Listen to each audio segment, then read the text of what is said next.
Hey y'all, welcome to the Standing on Business podcast, where ambition meets action. From career moves to life lessons, our podcast is dedicated to supporting you as you navigate both the personal and professional growth journey. Ultimately giving you the confidence to always stand in your truth. Hi everyone, welcome back to the Standing on Business podcast. I'm your co-host Bianca. And I'm your co-host Amari. And we're going to be diving into mental health in this episode, and we are joined by two amazing guests. Thank you so much for being here. Dr. Annelle Primm and India Primm-Spencer. Thank y'all both for being here today. Thank you. It's our pleasure. Thank you so much. Dr. Annelle Primm, a leading voice in mental health advocacy and treatment, daughter of the legendary Dr. Benny Primm, and a champion for community healing. And then we have Miss India Primm-Spencer, a leader in healthcare operations with a focus on women's health, carrying forward a family legacy of care and impact.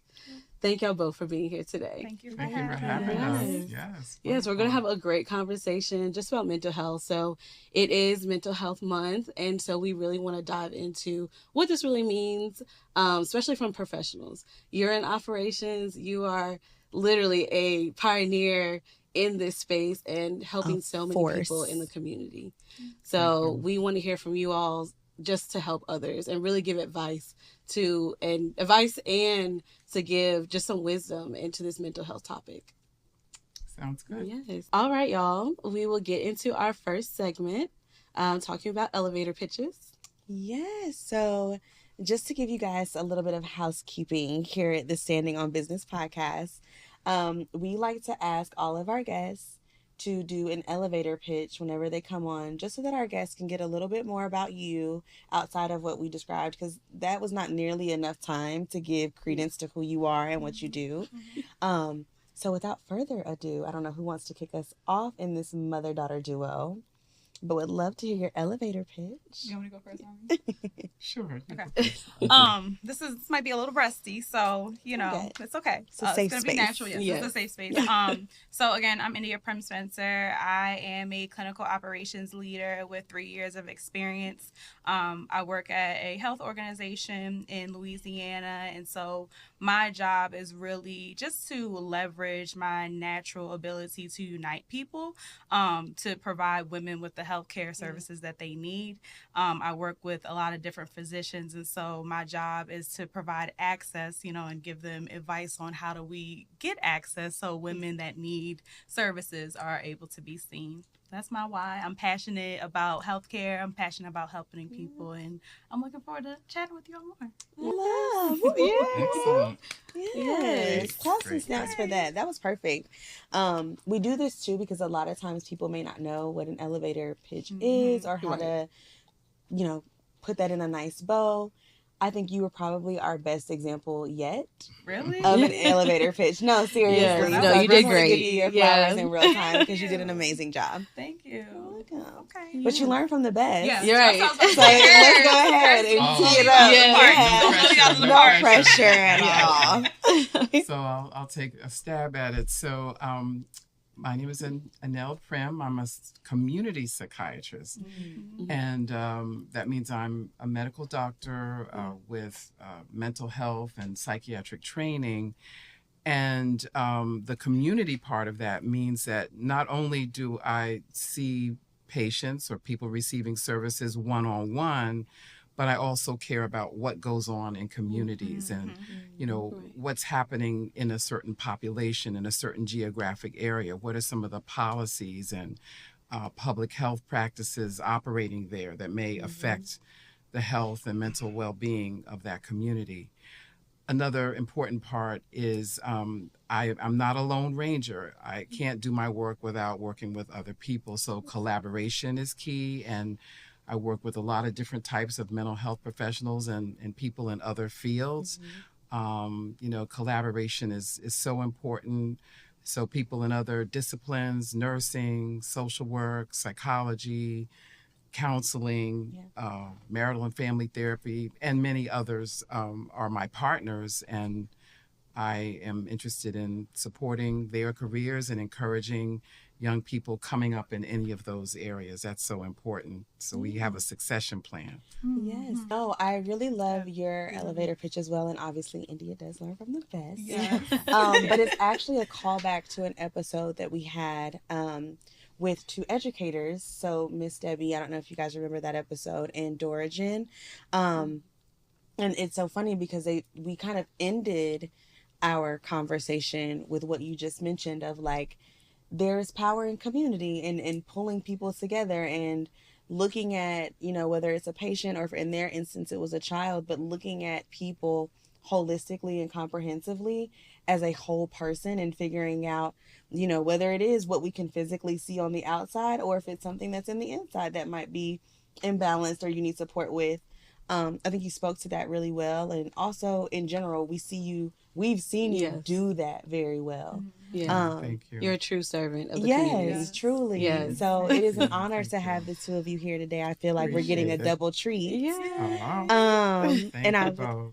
Oh, thank you. It is our honor. So thank you. I was going to say, I think we went a little bit beneath the surface between, Bianca giving you guys a very nice intro and then you guys going deeper. But I wanted to get into an icebreaker that's a little bit more substanceful. And so I guess to start, my question is, if you could say that there was one defining moment in your life that truly had you understand the importance of mental health, what experience would you call on or would you like to share? And what was it about that particular experience that resulted in you understanding the importance of this line of work, but also in general, taking care of yourself holistically, not just the ailments that you can see outwardly? Hard to pinpoint one instance of that, but I think it's important to understand that mental health conditions, let's say like depression, I've seen people who were functioning in their jobs or in their other roles, let's say as a parent or a student or whatever it was, they were functioning, but they were not well. And so they had learned to mask the struggles that they were going through and the suffering. And, some studies have called that like high effort coping or John Henryism. And I think, as a people that we tend to be very stoic sometimes and, just find a way and kind of, superwoman type of mentality, but we still have to take care of our mental health. And, it can be very damaging just to keep on going like we've all been taught to do culturally, but we're not well. So I think that's so important because if something is hidden, most people won't know that it's there, and it could be overlooked and, it could have a negative outcome. So I think that's one reason why got to bring this out into the awareness. And so glad you all are doing this during May, Mental Health Awareness Month. Yeah, you brought up a good point. I'm sure that masking makes it even worse, especially with just stress in the body and just it manifests physically. So thank you for bringing that up as well. Sure. Yes. I love your answer. I don't know if I've shared this on the podcast before, but we're getting a little bit more comfortable and more relaxed. I could tell the people some things. But I grew up with a grandparent in the home who had a mental break in her mid-20s. She had 2 young kids, a husband in the military, and she was a social worker. So to your point, I think at that time, my grandmother was masking and she was, trying to be everything to everyone, and it broke her. And so, I grew up in a multi-generational home. So when my mom bought her first home, we moved my grandma and actually grew up with her and was like, she was my first person that I was a caretaker for. So saying that to say, I think I've always kind of just had an innate appreciation for mental health. Because I saw what it looked like when we had coordinated care teams and when we had resources and the social workers were on their Zooms and doing the things and really integrated into not only our familial unit, but all of the patients within their panels. and I also felt and saw what it looked like when they were not as engaged. And I think that was kind of my call to healthcare. I didn't think that I would be in mental health. I did not go down that path, but I knew that I had somewhere. Yeah. Yes. So I really just appreciate you sharing that, because it's so true. It's just so true. And I'm a testament to what it looks like when people put in that intentionality in the work. Mm-hmm. My family is a testament to that. So thank you. Oh, yes. Well, thank you. Yes. And India, will pass that question along to you as well. I think for you, being the baby in a family of healers, but also I think you're the first grandchild, right? Like you're the oldest of all the old. Yeah. So that's it's nuanced. Yes. But with you being in that, very unique intersection of your family, what made you realize, like, you know what, like it's in my genes, it's in my bones, and not necessarily in the capacity of formal professionalism, but what made you really understand, like, oh, this is important and I need to like keep this in check? Yeah, I think, something my mom mentioned earlier, like it's hard to pinpoint, like at what point did I realize that, but I think it clicked for me when I was an adult and like going into the workforce and realizing like how you can get so caught up in just like all of the things, right? Like you're trying to grind, you're trying to have grit, you're just trying to like power through just corporate, but you forget about yourself and like how you have to pour into yourself. And something my mom always taught me is like, there's no health without mental health. So I think some of my personal experiences and personal challenges, it made me realize like, okay, this is important, and it helps me better understand like the work that my mom does as well. So No, that's amazing. I appreciate that, because if we're going to break the fourth wall, this is our sister circle, you guys. Yes, it is. Welcome to the sister circle. Yes. First sister circle on camera. So. Yes. Honestly, truly, that's what this is. And this is our adopted mother for Bianca and I. But beyond that, India, I really appreciate your points, because we've all seen each other through that change of growing from adolescents into young women into full grown women now, you know, but that did not come without its challenges and barriers, especially with attacks on mental health, whether that was in a professional space or in a personal space. And so I hear you, I feel you, and I'm just so thankful to be in community with you and Sister Bianca, because I don't think that we would have gotten to where we are now, where we look polished and happy and we're on the other side of our mental health journeys, had it not been for the community that we created within each other, and had it not been for your expertise by way of, education and teachings, or for me through learned experience with living with like, okay, this is the things that I need to be looking out for. And Bianca, you're just happy always. Not always. I would say I've learned coping skills over the years, and just from, honestly, administration is almost like a second career for me, even though I was so young starting it. But it was almost like, I came from nursing. I'm at the bedside. Big boss B. Yes, I'm at the bedside, and it is just a different level of just, emergencies are different. Yeah. Because that's life or death. So me getting into the administration side, it's like, all right. It's we talking more about, strategy and project management. So it's a little less stressful. So and for me, from my personal simplify your experiences in that way, because you do make a great point. I think for us, India and I have looked to you as like that big sister light.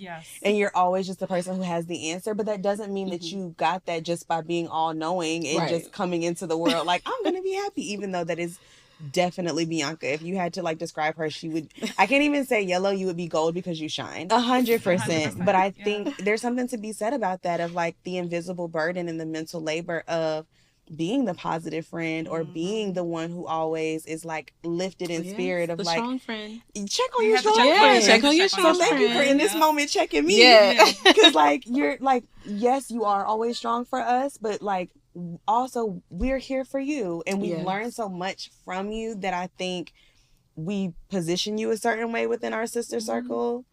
But like, you're one of the girls, and sometimes you need some love too. So I'm sorry. No, it's good. That's why it's just like, there's somebody out there who's like me, to where it's like you've had different iterations of your career and just different facets, to where it's like, I may be, however old, but I've had these life experiences that have just put me in like a little different mindset sometimes. So somebody out there is resonating with me. Yeah, I agree. And No I think doubt. that's a perfect segue, literally because I teed up that question, you answered it. So maybe we jump into our point A to point B segment with the guest. Yes. And so this segment, we want to dive deeper into your journey. So we gotten to know, a little bit about who you are, but there's so much more about you all, and especially like this is legacy. Yeah. This is legacy in front of Can we us. take a pause for that? Yes. Baby, this is legacy. Truly. Yes. Yes. Look, you just look at their face. I know, yeah. Print, copy and paste, Yeah. copy and paste. So we talked a little bit about, your father, your grandfather, Dr. Benny Primm, and that he was a pioneer in addiction treatment. And so I definitely want to ask Dr. Primm first, how was his work inspirational to you, or what, how did it really shape you into going to psychiatry? And, what does it mean to you today? Well, it shaped me in many ways. Like, first of all, my dad was not a psychiatrist. He was an anesthesiologist by training, and through pain management, which is essentially what anesthesiology is, he got interested in the whole field of addictions and particularly opiate addiction back in the 60s when nobody else was interested in that. And I think he saw the social context in which that was occurring. This was in New York City, and many of the communities that he was serving were dealing with, economic adversity, hardship, and a lack of certain basic resources. And many of the people who were caught up in addictions, they needed more education, they needed job opportunities, they may have been food insecure. And the concept that he came up with was to not only to treat their addiction with methadone, and which has been and probably still is in some ways controversial because it's using another drug to manage a drug problem.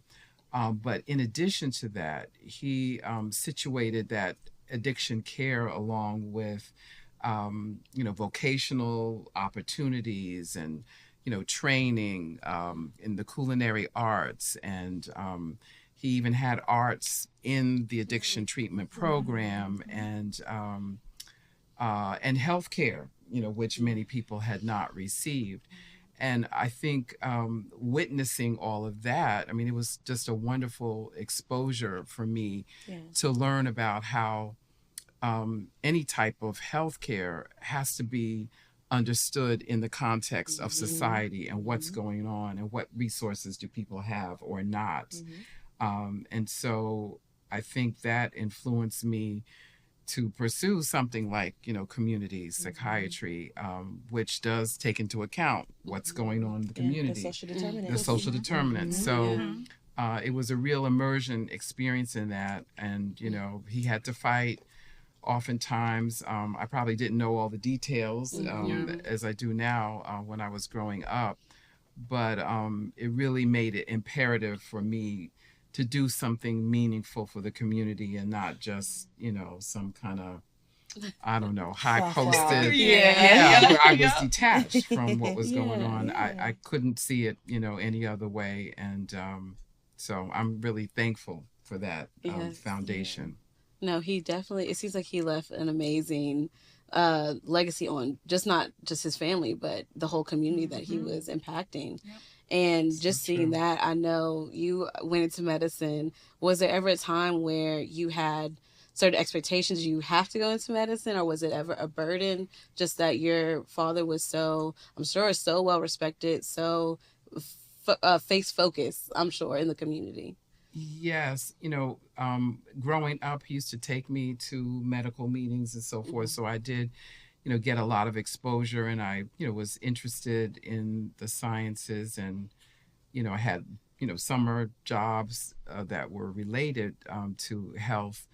When my mother was dying from breast cancer, I had some second thoughts about whether I wanted to go into medicine. And when I told my dad, he got really upset. It was like, I was thinking of going into business or advertising. So, oh no, you go into that world, those people are going to eat you alive. And besides, I don't have any contacts there.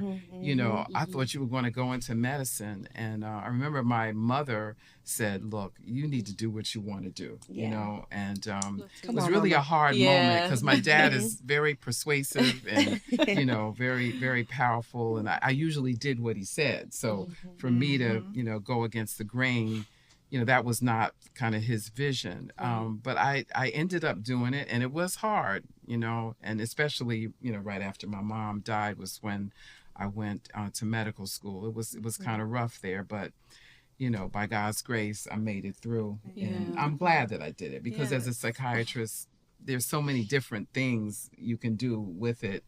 And so I'm thankful, that I pursued it. So Yes, thank you for sharing that. Yes.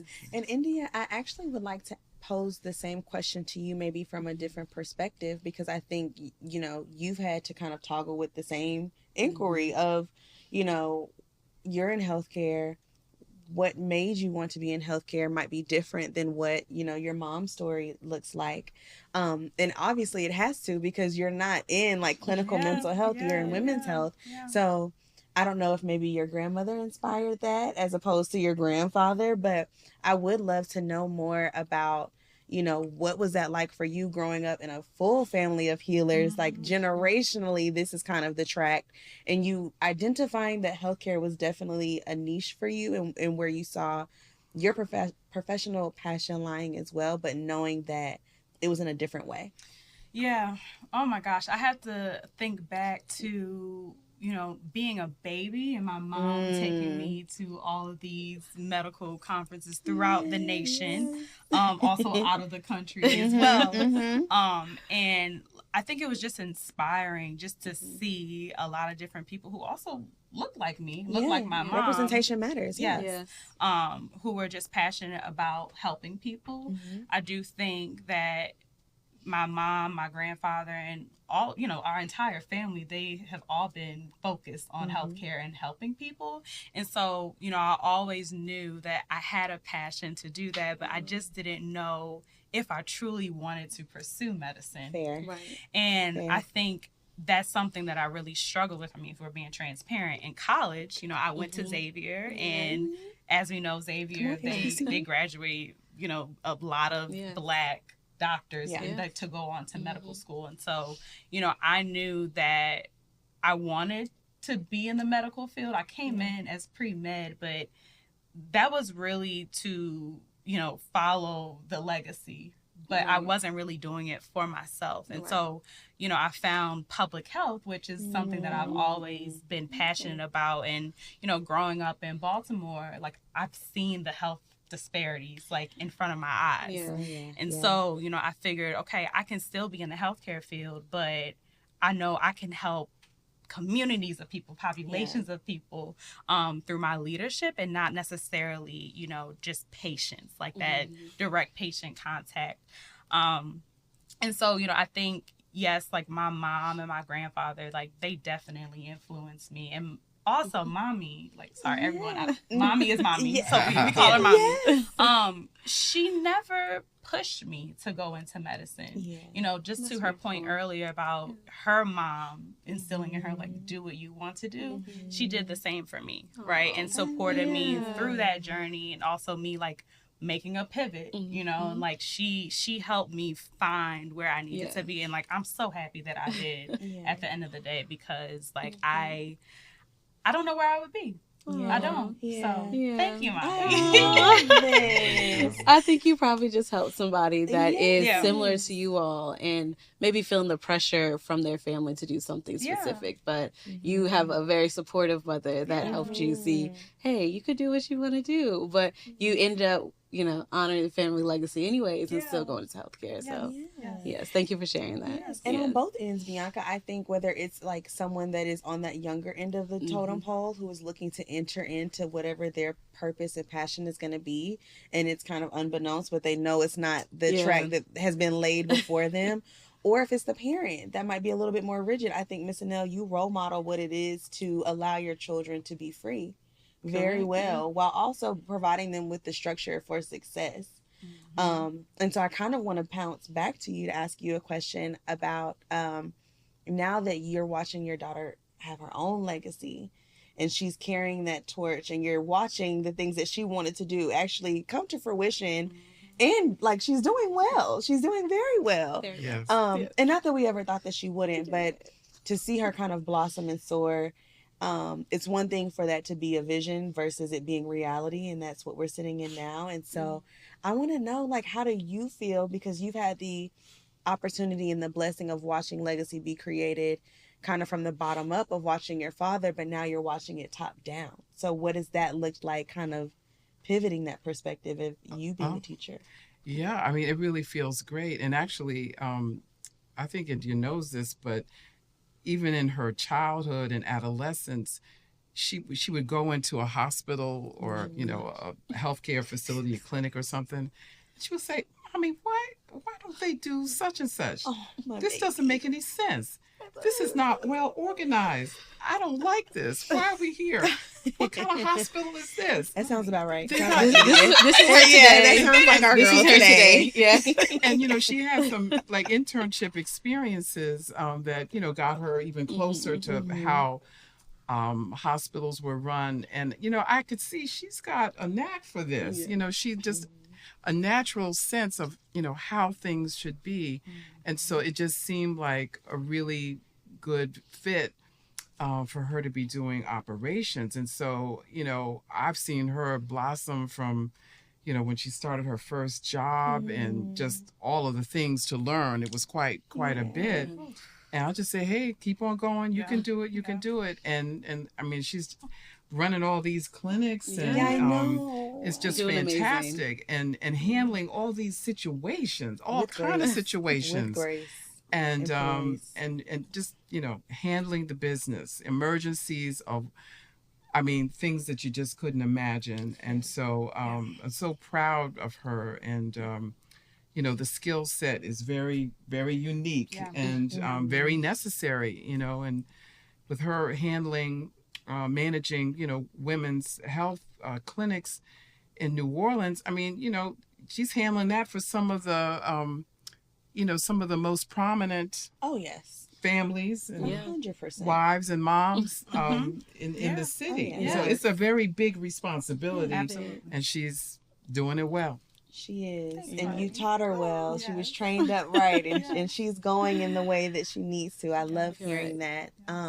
I have one more question before I guess we kind of close out this segment, because I've always loved the bond that you two share. I think that it is so beautiful, and I think it is very nice to see Black mother-daughter relationships be well represented and be healthy. And that is no here or there. I just think that it's something that we need to see more of, the same way we need to see more Black love, or like Black excellence, true Black excellence, not just representation again. Look. Look. Yes. And so I guess one question that I have is, in you guys being so closely connected, how have you guys managed the distance of keeping the bond that you guys share as India's grown older, as your life has become more well-rounded? Because you're still in the Baltimore, Maryland, DMV landscape, and India's down in the boot.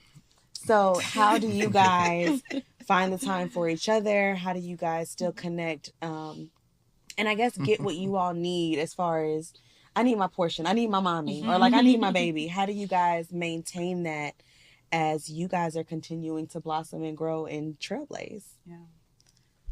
Well, we need some tissue. Probably we might need some tissue. Can we get some tissue? We stay Please, in touch. just in case. We stay in touch. We talk, 2 or 3 times a day, or, if there's something going on more often. And she tracks me too. Oh God! Okay, so she's like, Look, if you tracks all of us, looking at you like a little sim. Yeah, where's my sim going? She tracks me. Oh like, my goodness! Okay, now where are you going? I'm just going to the post office. No, I'm going to, to the pharmacy right quick. Yeah. And so India's very protective of me, and I really appreciate. She's just always been just a wonderful, dutiful daughter, and so I'm so blessed to have her as a daughter. Very helpful always, and so we visit each other often too. Yeah, I and love that. you know, maybe not often enough, but you know, I go to New Orleans often. She comes home often, and so you know, we just keep the communication going, and you know, the good times. We travel together, have fun. So yeah, what would you say? Oh, The tissue's on the way, babe. It's on the way. It's on the way. It's on the way. We can take a moment. Are they really coming? Yeah, It's coming. It's coming. Yes, Cece, hurry, hurry. I think, you know, for me, it's been hard. It's been hard. Yeah. We got you, boo. Take your time. Take your time. Because we know. And it's okay. We got you. And your mom's here. I didn't want to cry. It's okay. Okay, I'm back. So,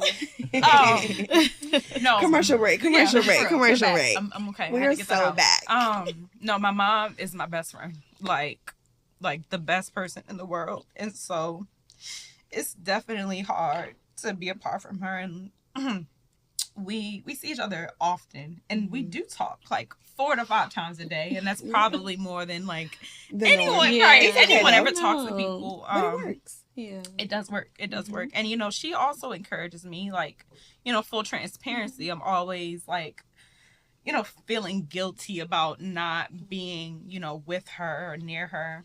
But, you know, she always, like, speaks life into me. And she knows, like, what I'm doing, it serves a greater purpose. And so I try to keep that, you know, in the front of my mind, in the back of my mind. But you know, I think it's just really important to still like have that connection, and we're always like trying to meet each other places. Like, hey, I have a conference here. You want to meet me here? Yeah. So, you know, it's definitely a mother-daughter relationship, but it's also a friendship too. Yeah. You know, and I think that's I think everybody will see that. Yes. And I think, like, to that point, I appreciate you guys for being willing to meet each other where you are. So whether she needs to lean in more or you got to lean in more, I think you guys do a really great job of knowing one another and knowing what the relationship needs and showing up in that way so that you guys can continue to be successful both in your personal and professional life, and it has sustainability and longevity. Please understand that it's bi-directional. Okay? Yeah. Oh, yeah. Because, you know, I rely on her for many things. You know, she's my stylist. I'm getting ready to send a text. I say, India, I'm getting ready to send, what do you think about this? You know, because I'm like, for etiquette, you know, and mommy, don't say that. Mommy, you can't say it. Mommy, did you say that? Oh, my. No. Yeah. So, you know, she's, you know, I have to sometimes get consultation from her about, because I see things in a different way. And, you know, so the intergenerational, you know, collaboration and, you know, meeting of minds is really important.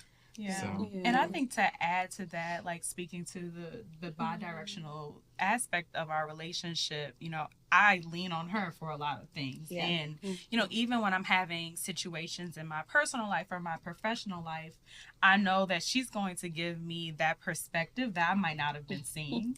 Right. And so, you know, when we talk about like me, if I'm taking something personally, right, she's going to be like, well, no, I don't see it that way. Right. Which is so important to have someone like that in your corner in your life. And I do track her, just so we know. Yes, I do.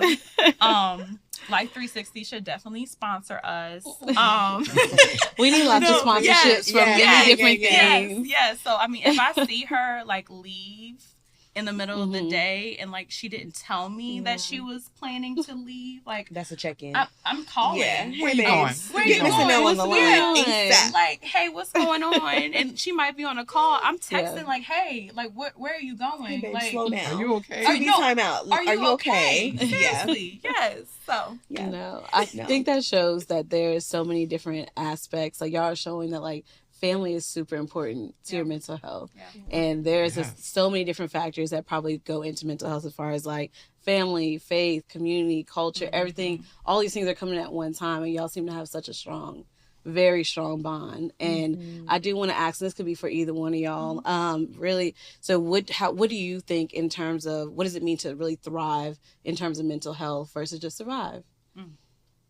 And I'll add to that, in today's like landscape, like in current times, because I think that we're going through praying times. Mm-hmm. And that can be throughout so many different things, whether that is domestic to us or it is global and international. Yeah. I guess just adding to Bianca's question, like, what does that differential look like between, you touched on it earlier, of like seeing people masking and they're surviving. Yeah. What does it look like to thrive? Well, I think to thrive is to find a way to adapt to change, to cope with stress, which, you know, are important elements of mental health, but also to be, you know, a part of a family or a group or something, not to be alone and isolated. Because, you know, we know from some of the Surgeon General's reports and, you know, many studies that have shown that, you know, that isolation is bad for our health, not only our mental health, but our physical health as well. So I think, you know, having social support is a very important protective factor. We may go through all types of stress and trauma, grief and loss. Support, you know, social connectedness is a critical aspect of thriving. And, you know, I think we have to thrive as a community. We tend to be a collective type of focused community versus being individualistic and competitive, but more sharing and being supportive. And, you know, another aspect of fostering mental health is not being so critical. It's so hard. And some people think, you know, tough love is the way to go. Well, maybe for some that is, but heavy criticism is not good for mental health. And so I always try to find a way to be positive, like not what we don't want, what do we want? And like, how do we get there together, you know, with support. So I think that's the critical ingredient for thriving. No, I love that. Yeah. And did you have any comments on that? You know, I think one thing I will say, and I think it's more so like personal of how I've applied this, and it's really because of my mom, but like all those things that she just said, like she instills that in me. And even like touching on the piece about being critical of yourself, like I've learned that, like, okay, I can't thrive, or I can't be the person I want to be, or I can't show up how I want to be if, you know, I'm not looking at life in a positive aspect, or I'm like criticizing myself, like that's not helping, you know, myself thrive, or, you know, making me flourish. So that's one thing I'll add to it, to echo off of what you just said. This is maybe not an answer to the question, Bianca, but being critical of oneself, there's a tendency to want to be perfect. And perfectionism. That's a great topic. You know, I didn't say come on our show and read me down to the ground now. I didn't say do all of that. We all want to be excellent. We all want to do well, the best that we possibly can. And we just have to understand that, you know, perfect is the enemy of the good, and that, you know, perfectionism as a goal can be destructive, you know, when you let it get out of control. I agree. And I think I've seen that just in different people, different aspects. And I'm not a person that strives for perfectionism, because I'm a fail fast and keep going. And it's just like, okay, we can make it look good later. Because you know, sometimes people just like want that good perfection, just like you said, but good is the enemy of great. That's right. Got to get it done. And that is something that I've had to learn, because literally, even as we sit today, I'm on the complete opposite end of the spectrum, where I've had to build that muscle to know it's okay if I did my best and it still wasn't what I thought would be my desired outcome. I still have an outcome. And I think I've definitely learned some of those lessons through our friendship and through my connection to India. So I appreciate you not just speaking to it, but embodying that, because it carries. And I think we've alluded to some things that I actually wanted to ask. So you created also the perfect segue around what does mental health hygiene look like, and what should it look like? And I think as a secondary piece to that is there's a lot of stigma around asking for help and being vulnerable in that space. And so when we're thinking about seeking out help without fear, when you're not doing the best with your mental health hygiene, what should that look like? So I would say that, thinking positively is important. And that's kind of an aspect of like cognitive behavioral therapy that is based on, keeping a positive frame of mind. But also basic self-care, like just something as simple as getting enough rest. And I think most Americans don't get enough rest, No. and then Yes. they may drink coffee or tea or something like that to revive themselves, and you get into this cycle.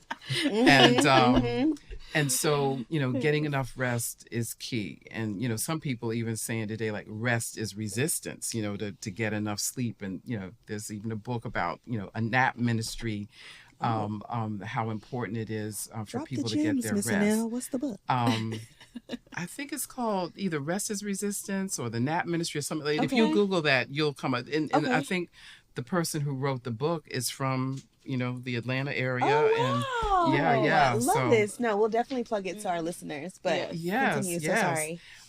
So, getting plenty of rest, eating balanced meals, getting outside in nature, getting sunlight, for vitamin D. That's very important for mental health and well-being. And, whatever it is that helps people relax, whatever tools that they might use, like breathing exercises. Breathing is very important. Yoga, mindfulness, meditation. These are some of the things that people are doing now that have been shown scientifically that they really do help your mental health and your physical health. But some people journal. There are other tools that people may use, and of course, creative expression, whatever it is that people enjoy doing, that they really claim that and go after that. That's and their cultural grounding and underpinning, that's important too. Of course, being with people, being social, being connected, that's all a part of good mental hygiene. Yeah, no. In order to take care of your community, it starts with you. But like I said this in our education episode of like, we were not created to be alone and to do this life alone. There's so many different things that we all carry, whether it's our gifts, our talents, our experiences that are transferable. And they make us all the better when we can put those pieces of the puzzle together. So I appreciate you. 100%. Me too. And I think people often forget about that community piece too. When it comes to mental health, like they're like, okay, well, it's about me. And then like not realizing, well, maybe you have to just go outside. Maybe just Touch have grass. to touch grass. Yes. Maybe you just have to go outside a little bit. Maybe you just have to connect with friends, connect with people that pour into you. So thank you for bringing that up. Of course. 100%. Yes. I love this and appreciate you guys. So we want to talk about, we can talk about now like how we move forward, right? So y'all have given us a lot in a short period of time, from talking about the legacy to talking about what you all are doing in your spaces, which is amazing, and in the community. But we want to definitely give our audience just advice, and then just call to action. So is there anything you would like to give to individuals, our family, and how they can take control of their mental health? And I know you touched on a little bit of those things just now, but is there any other resources? Like you gave a great book recommendation, but if there's any other podcasts or any other books or any other maybe organizations that you think people should be aware of when it comes to mental health? There are a number of organizations, like, there's the National Alliance on Mental Illness. There's Mental Health America. And on that website, people can actually do some screenings to see whether they might be experiencing depression or anxiety.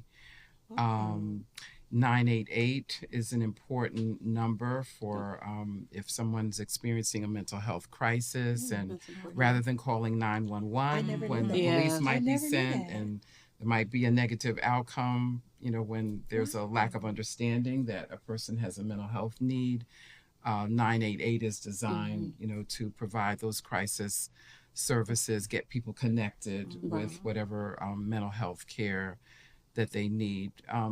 Those are some things have changed, recently with changes in Health and Human Services under the new administration. So I'm not exactly sure what's still available because, some websites have changed, but I know that 988 is still operating. Yeah. Love it.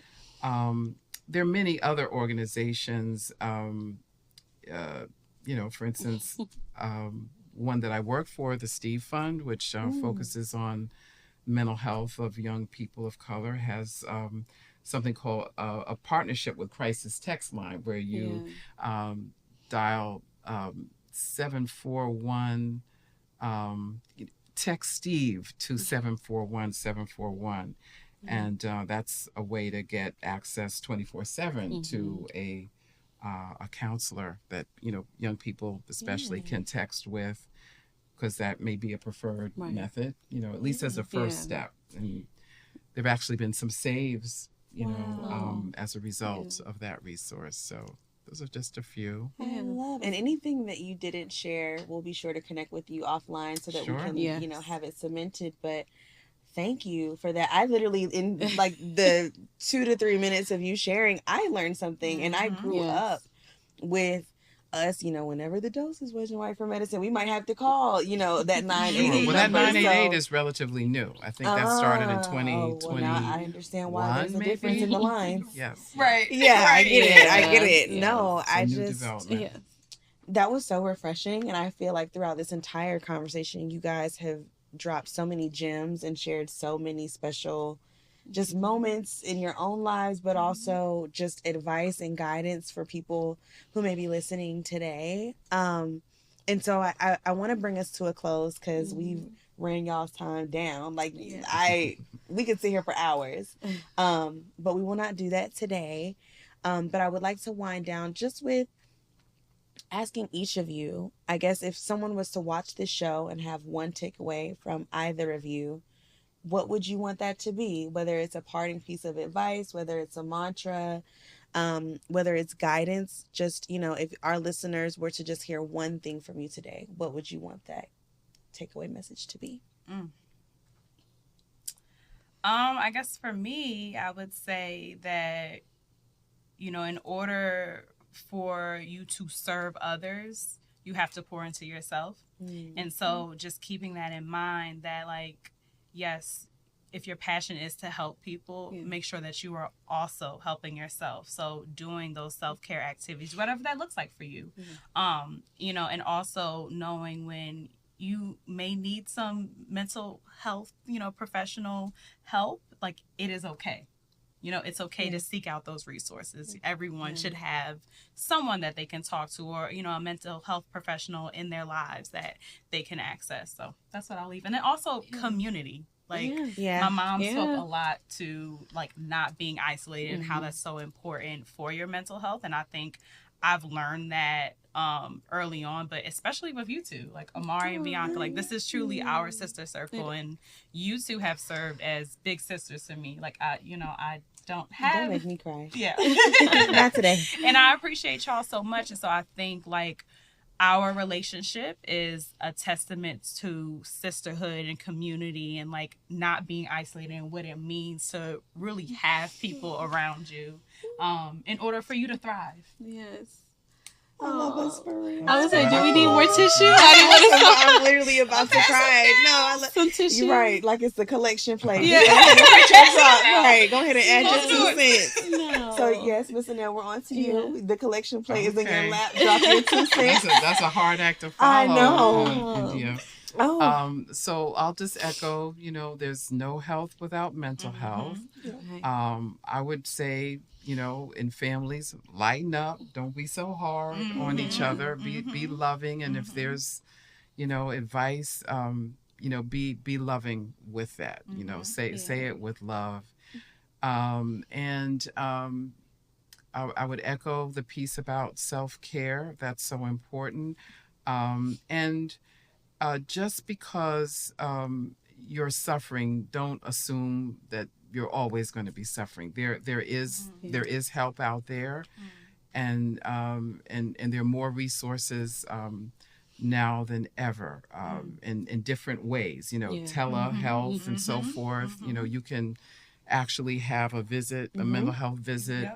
On your computer, on your phone, even, and so it's more convenient than ever to access care. And seeking help for mental health, it's not a weakness, it's a strength, because it's just going to help you be a better person, the person that you are.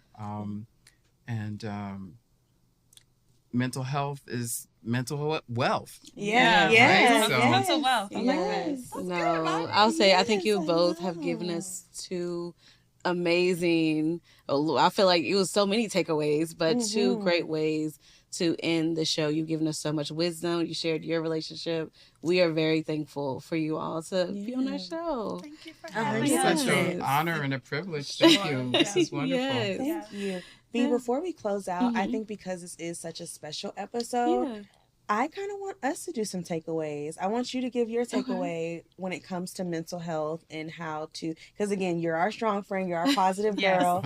So maybe that's where you give your advice. Or I don't want to be prescriptive, but I think that it's important for people to hear from you and from me about what our thoughts are too with mental health. Just given that it's the awareness month. So, yeah. I would say, just because I have brought it up multiple times, but I really wouldn't have put, me as a person who's very social, the community piece with mental health, honestly. Even coming from the background in, clinical side, I'm just like, all right. And like, I'm a person, I just keep going. So it's like, it took me from you saying it just to reflect, okay, like, how is my community? And like, because I am the strong friend, okay, who is checking on me? So it's like, now it gives me reflection to definitely check on my community. So I thank you. So I think for me, my takeaway, just given the things that like we've shared intimately and, all of the discussions and late night cries and early morning chats and things, I think my biggest takeaway when it comes to mental health is understanding that you're not the things that have happened to you and you're not the things that you're going through. And a lot of times in life, whether you are in a season of isolation or vast community, you're just in a season. And it's important to be where your feet are and to understand that perspective of everything in life is temporary. Like whether it is good or bad, it is going to come to pass. And I think having that level of situational awareness and understanding, like, I'm not this thing that happened to me. This happened. How do I move forward from this in a way that is positive and productive is a great takeaway, because it deters you from deterioration of resentment or bitterness or harboring, feelings that just aren't healthy to hold on to. So I think for me, my takeaway is to treat your emotions like the weather. Like when it storms, let it storm and feel it and sit with that. But when the sun is out, baby, go outside, touch grass, go on vacation, love on your people. Because it's just so important and life is worth living. So just because you might be in a season, where it's cloudy with the chance of meatballs or something, it doesn't mean that that's your forever. No. What is forever is community and love and happiness and everything that you've seen showcased here today. So, again, thank you, ladies. Yes, thank you so much. Thank you. Oh, appreciate you. Thank you, Sister B. Yes. I appreciate it. Thank you to me. Thank you, Mari. And with that, we are signing off with another great episode of the Standing on Business podcast. Please be sure to catch up with us on Instagram for all of our latest updates our @ is at standonbusiness.pod. We're also on LinkedIn, we're on YouTube, and we are on all streaming platforms wherever you listen to podcasts. So again, we thank you for tuning in today, and we wish you an amazing day and month full of mental health awareness. Yes. Thank Bye. you. Thank Bye, you. guys. Thank you.